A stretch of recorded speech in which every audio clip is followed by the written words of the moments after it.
Hi hello ಎಲ್ರಿಗೂ ನಮಸ್ಕಾರ. ಎಲ್ಲರೂ ಚೆನ್ನಾಗಿದ್ದಾರೆ ಅಂತ ಭಾವಿಸ್ತೀನಿ. ಎಲ್ರಿಗೂ ಹೊಸ ವರ್ಷದ ಶುಭಾಶಯಗಳು.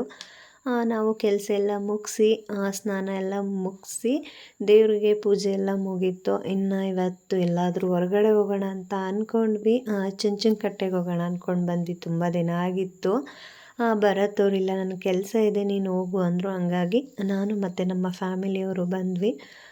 ಬರ್ತಿದ್ದಂಗೆ ಸ್ವಲ್ಪ ಖುಷಿ ಆಯಿತು.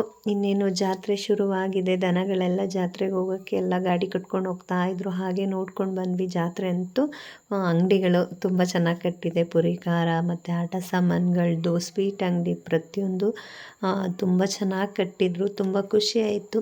ಹೋದ ವರ್ಷಕ್ಕಿಂತ ಈ ವರ್ಷ ನನಗೆ ದೇವ್ರ ಹತ್ರ ಕೇಳ್ಕೊಳ್ಳೋದು ಇಷ್ಟೇ. ಹೋದ ವರ್ಷ ಬರೀ ಕಳ್ಕೊಂಡಿದ್ದೀನಿ ಹೊರ್ತು ಪಡ್ಕೊಂಡಿದ್ದೇನೂ ಇಲ್ಲ. ಈ ವರ್ಷನಾದರೂ ನನಗೆ ಪಡ್ಕೊಳ್ಳೋದ್ಕಿಂತ ಸ್ವಲ್ಪ ಖುಷಿಯಾಗಿರೋಕ್ಕೆ ದೇವರು ಈ ವರ್ಷ ನನಗೆ ಖುಷಿ ಕೊಡಲಿ ಅಂತ ಕೇಳ್ಕೊತೀನಿ.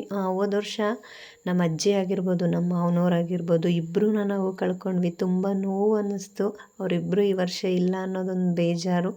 ದೇವ್ರ ಹತ್ರ ಅದನ್ನೇ ಕೇಳೋದು, ದೇವರೇ ಎಲ್ರಿಗೂ ಒಳ್ಳೆಯದಾಗಿರಲಿ, ಎಲ್ಲರೂ ಚೆನ್ನಾಗಿ ನೋಡ್ಕೊಳ್ಳಿ. ಕಷ್ಟ ಇಲ್ಲದೆ ಜೀವನ ಇಲ್ಲ, ಆದರೂ ಸಿಹಿ ಕಹಿ ಎರಡೂ ಇರಲಿ, ಸಮವಾಗಿರಲಿ. ಆದರೆ ಹೋದ ಸಲ ಕಹಿನೇ ಜಾಸ್ತಿ ಇತ್ತು ಸಿಹಿಗಿಂತ ಅಂತ ದೇವ್ರ ಹತ್ರ ಕೇಳ್ಕೊತಾ ಮತ್ತು ನಮ್ಮ ಕುಟುಂಬಕ್ಕೆ ಎಲ್ರಿಗೂ ಒಳ್ಳೆಯದಾಗಿರಲಿ ಕಣಪ್ಪ ದೇವ್ರನ್ನ ಬೇಡ್ಕೊಂಡ್ವಿ. ಖುಷಿ ಆಯಿತು ಈ ಥರ ದರ್ಶನ ಆಗಿದ್ದು. ಅದರಲ್ಲೂ ಅರ್ಚಕರು ತುಂಬ ಚೆನ್ನಾಗಿ ನಮಗೆ ಪೂಜೆ ಮಾಡಿಕೊಟ್ರು.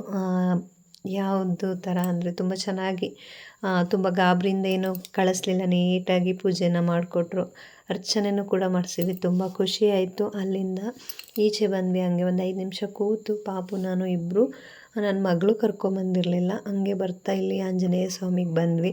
ಅಲ್ಲೂ ಕೂಡ ಪೂಜೆ ಎಲ್ಲ ಮುಗಿಸಿ ಫೋಟೋ ಎಲ್ಲ ತೆಕ್ಕೊಂಡ್ವಿ. ಸಿರಿ ಸ್ಕೂಲ್ಗೆ ಹೋಗಿದ್ಲು, ಹಂಗಾಗಿ ಅವಳನ್ನ ಕರ್ಕೊಂಬರಲಿಲ್ಲ.